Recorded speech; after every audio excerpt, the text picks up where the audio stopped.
기도하시겠습니다. 사랑과 은혜가 한량없으신 아버지 하나님, 하나님 아버지께서 이 폭염 가운데서도 저희들을 지켜주심 감사옵나이다. 그러나 우리 주변에는 육체의 연약함, 질병, 여러가지 상처로 인하여 힘들고 눈물을 흘리고 걱정과 고민으로 살아가는 분들이 많이 있습니다. 하나님, 주님께서 그러한 문제를 예수 이름으로 해결하여 주시옵소서. 병든 이들을 치료하여 주시고 여러가지 고민과 고통으로부터 해방시켜 주시옵소서. 하나님께서 기도하는 자녀들에게 그 기도에 응답하여 주시고 시행하여 주시겠다라고 약속하여 주셨사오니 하나님께서 이 문제를 풀어주시기를 원하옵나이다. 하나님, 이 시간에 예배하는 주의 자녀들에게 성령으로 충만케 하여 주시고 기쁨과 확신으로 살아가게 하여 주시옵소서. 예수님의 이름으로 기도하옵나이다. 아멘. 사도신경으로 신앙 고백하십니다.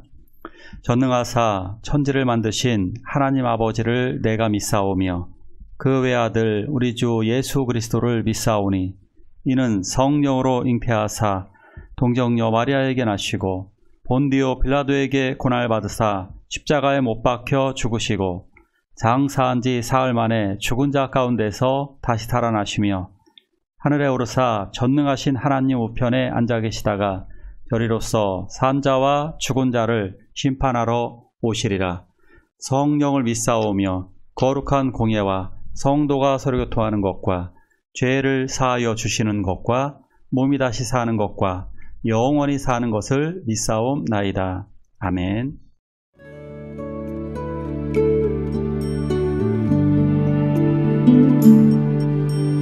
예수 그 이름 나는 말할 수 없네. 그 이름 속에 있는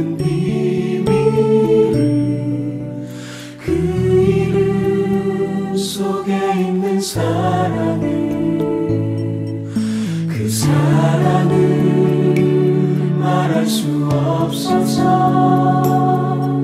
그 풍부한 표현 못해서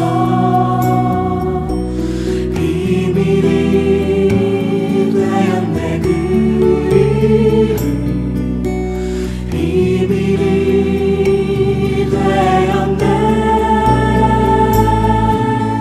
사람들 그 이름 건축자의 버린 돌처럼 버렸지만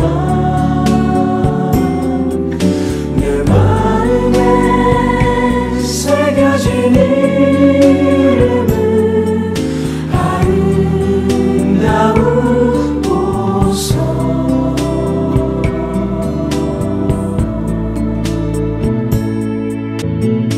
사람들 그 이름 건축자의 버린 돌처럼 버렸지만 내 마음에 새겨진 이름은 아름다운 보석.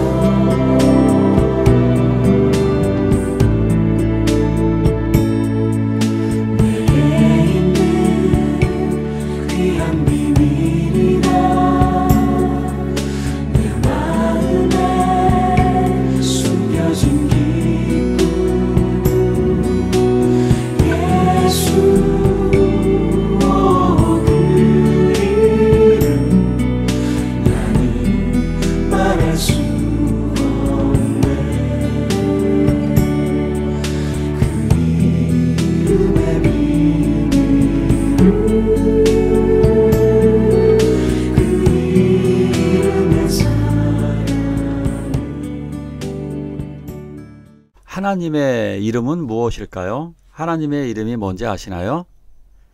하나님도 이름이 있습니다. 하나님의 이름은 바로 여호와입니다.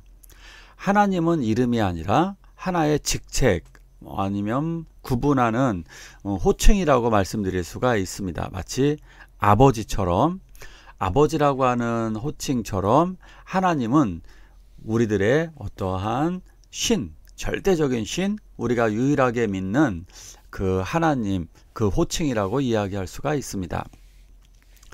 하나님의 이름이 뭔지 아시나요? 바로 여호와입니다. 외국인들 중에 다 이름의 뜻이 있습니다. 여호와의 이름의 뜻은 뭘까요? 유명한 배우죠. 윌 스미스.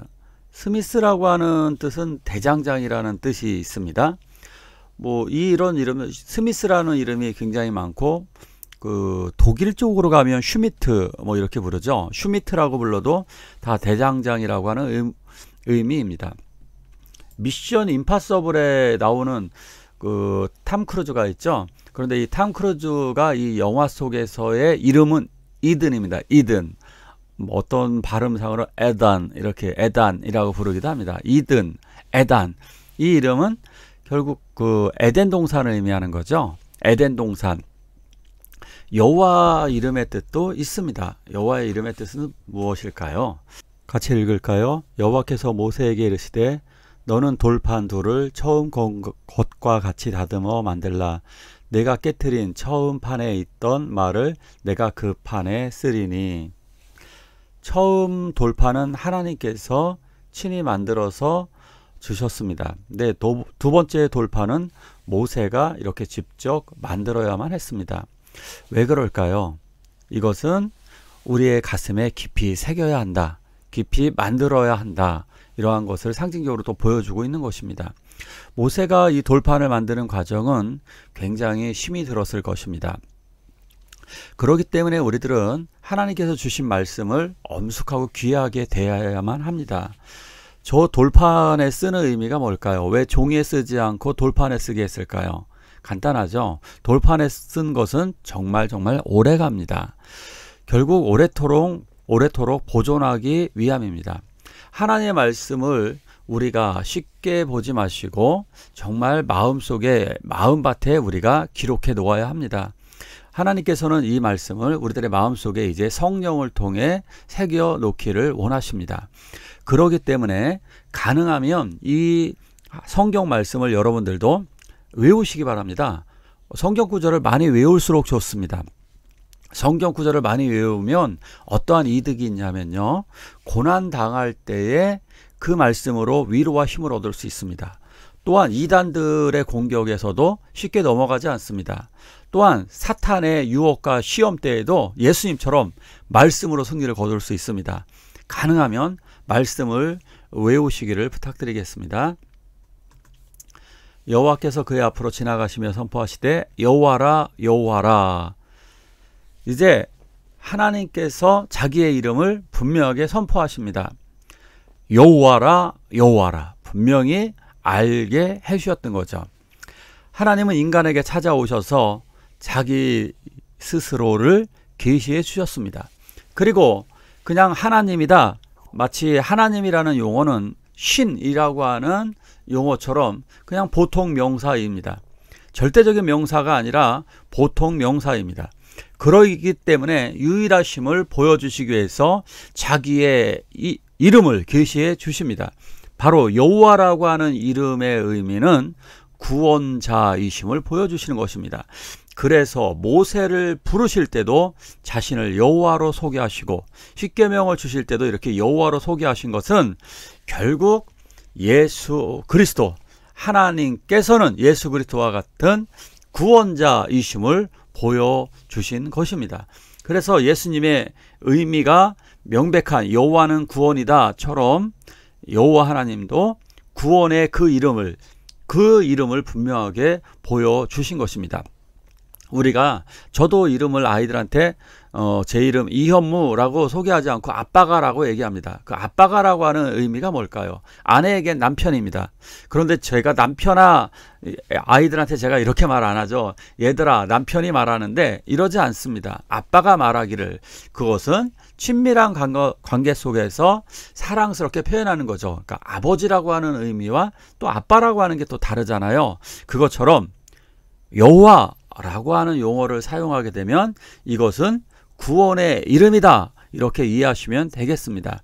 그래서 이 이름을 통하여 임마누엘 하나님으로 구원자이시자 온 세상의 통치자이시고 함께 가시는 사랑하는 하나님이심을 드러내 보이신 것입니다. 그러니까 여호와 하나님, 그러시면 꼭 기억하세요. 아, 구원이구나. 그 구원자 하나님이 나와 함께 계시는구나. 이것을 꼭 생각하셨으면 좋겠습니다. 자, 하나님은 어떤 분인가? 자기의 성품을 이렇게 말씀하십니다. 자비롭고 은혜롭고 노하기를 더디하고 인자도 많고 진실도 많고 그리고 죄를 용서하시고 보응하시는 하나님이다. 이렇게 말씀하시고 있습니다. 하나님은 자신을 자비롭고 은혜롭고, 우리 하나님 이러시죠. 수련회 때 너무 졸렸습니다. 운전을 하고 올라오는데 굉장히 피곤하고 졸렸습니다. 휴게소는 없고 쉬기는 해야 되겠는데 너무 졸려서 정말 운전하기가 정말 힘들었습니다.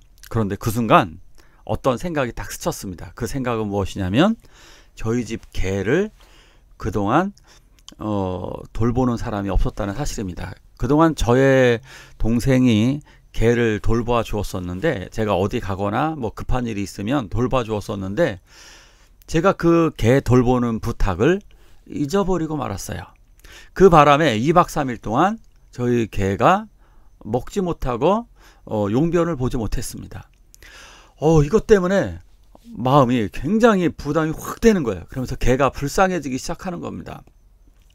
그리고 이 개가 혹시나 탈이 나지 않았을까 걱정이 되면서 그 졸렸던 잠이 싹 사라지게 되는 것입니다. 사람이 이러한 존재입니다. 사람들도 하나님을 닮았기 때문에 사람들도 긍휼이 많습니다. 하나님을 닮은 인간이 하나님을 닮은 증거가 뭐냐? 그러니까 반대로 얘기할게요. 하나님이 인간을 만드신 증거가 뭐냐? 바로 이런 겁니다. 인간들은 자비가 있고 은혜가 있습니다. 인간들도 참습니다. 인간들도 인자와 진실이 있습니다. 그런데 문제는 많지 않은 거죠. 하나님은 이것이 완벽하시고 풍성하시기 때문에 우리들을 사랑하시는 거죠. 그래서 이러한 용어를 사용하시는 겁니다. 죄를 용서하겠다. 근데 언제까지, 얼마큼 용서하느냐? 천대까지 인자를 베푸는데요. 용서하는 것은 어떻게 보면 천대까지 계속 사랑하시면서 합니다. 그런데요, 보복하시는 것은 3, 4대까지입니다. 이 의미 좀 이해 가시나요? 인자, 사랑을 하시는 것은 1000대까지 하시겠다는데, 보응은, 보복, 심판은 어떻게 보면 3, 4대까지만 하시겠다는 겁니다. 이 의미가 뭘까요? 결국 하나님께서는 용서하시고 회개하기를 원하시고 그리고 사랑하기를 원하시는 거죠. 하나님의 무한한 사랑을 강조하고 있는 겁니다. 우리 하나님, 이러한 하나님이시기 때문에 이 세상의 악한 자들도 그들이 회개하고 주께 돌아오기를 기다리고 계시는 것입니다. 아들을 낳으리니 이름을 예수라 하라. 이는 그가 자기 백성을 저희 죄에서 구원할 자이심이라. 구약에서 이렇게 하나님은 자기 이름을 여호와로 계시하여 주셨습니다. 그렇지만 함부로 부르지 못하게 하셨습니다. 여호와의 이름을 망령되게 함부로 부르지 못하도록 하셨습니다. 왜 그럴까요? 그것은 바로 경외심을 주기 위함이었습니다. 하나님의 이름을 두려워하지 않고 하나님의 이름을 존중하고 귀하게 부르고 거룩하게 부르지 않는다면 사람들은 함부로 부르게 되기 때문에 하나님의 구원의 의미가 사라지게 되는 것입니다. 지금도 그렇죠. 저는 그 영어를 사용하는 국가들에게 정말 화가 나는 부분은 욕을 할 때 뭐 지저스 크라이스트, 뭐 놀랐거나 그럴 때는 오 마이 갓, 갓댐 이런 말을 할 때 정말 영화를 볼 때마다 불편하고 화가 납니다. 우리 하나님의 이름을 저렇게 모독을 하다니, 이거 정말 안 좋잖아요. 우리가 한국 사람들도 이런 거 신경 많이 쓰잖아요. 이순신 장군님 뭐 이렇게 부르는데 이순신 개 강아지 이렇게 뭐 부르지는 않잖아요. 이렇게 부르지 않아요. 우리를 구원하신 하나님의 이름을 거룩하고 특별하게 부르시기를 하나님이 원하십니다. 존경을 담기를 원하시고 그리고 찬양 받으실 이름입니다. 자, 근데 문제점이 하나 있었습니다. 여호와를 너무 경외하다 보니까 이스라엘 사람들은 여호와의 이름을 아예 부르지 않았습니다. 아예, 이것이 문제가 되는 거죠. 아예 부르지 않은 게 문제입니다. 망령되이 일컫지 말라고 했지 절대 부르지 말라는 말은 하지 않았는데 이스라엘 백성들은 그 이름의 의미를 잘못 사용한 것입니다. 그래서 신약시대에 와서는 예수님은 그 이름을, 하나님께서는 예수를 계시해 주셨습니다. 아들을 낳으리니 그 이름을 예수라 하라. 예수라 하라. 그래서 우리들은 예수, 예수 찬양을 부를 때도 그렇게 얘기합니다. 그래서 우리들은 또 예수 사람. 너 누구 사람이야? 나 예수 사람. 너 누구 따라다니는? 나 예수쟁이야. 이렇게 우리는 당당하게 예수 이름을 부르게 되는 겁니다. 즉 친근한 이름으로 우리를 구원하신, 마치 친근하신 약간 엄마 같은 느낌으로 이렇게 우리 예수님을 부르게 되는 것입니다. 우리 예수님을 부를 때 예수님은 이렇게 말씀하셨습니다. 내가 너의 신랑이고 내가 너의 친구다. 친구처럼, 그리고 나의 신랑처럼. 이렇게 우리는 예수님의 이름을 다정하게 부를 수 있는 것입니다. 그래서 그 예수님이 이렇게 말씀하십니다. 내 이름으로 무엇을 구하든지 내가 시행하리라. 또 한 번 또 14절에 또 말씀하세요. 내 이름으로 무엇이든지 내게 구하면 내가 시행하리라. 예수 이름으로 기도하라는 거예요. 예수 이름으로 구하고 기도하면 그분이 들어주신다는 것입니다. 이 시간 함께 기도하기를 원합니다. 하나님의 이름에 담기는 의미는 결국 우리들을 구원하시고 이끌어 가시기 위함입니다. 그렇기 때문에 우리 이렇게 기도하시면 됩니다. 예수 이름으로 기도하며 살아가셔야 됩니다. 그리고 지금 현재 고통스러운 문제를 해결해 달라고 우리 한 목소리로 같이 기도하시겠습니다. 어린 돌처럼 버려지만 내 마음에 새겨진 이름은 아름다운 보석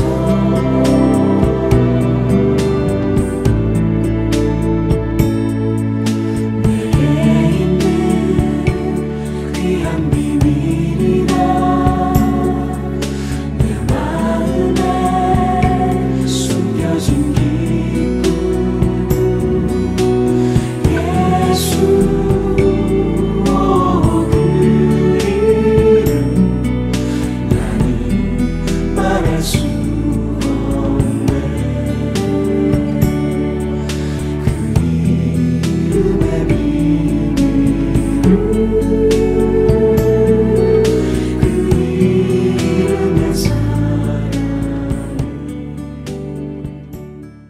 주기도문으로 예배를 마치도록 하겠습니다. 하늘에 계신 우리 아버지여, 이름이 거룩히 여김을 받으시오며 나라가 임하옵시며 뜻이 하늘에서 이룬 것 같이 땅에서도 이루어지이다. 오늘날 우리에게 일용할 양식을 주옵시고 우리가 우리에게 죄지은 자를 사하여 준 것 같이 우리의 죄를 사하여 주옵시고 우리를 시험에 들게 하지 마옵시고 다만 악에서 구하옵소서. 대개 나라와 권세와 영광이 아버지께 영원히 있사옵나이다. 아멘.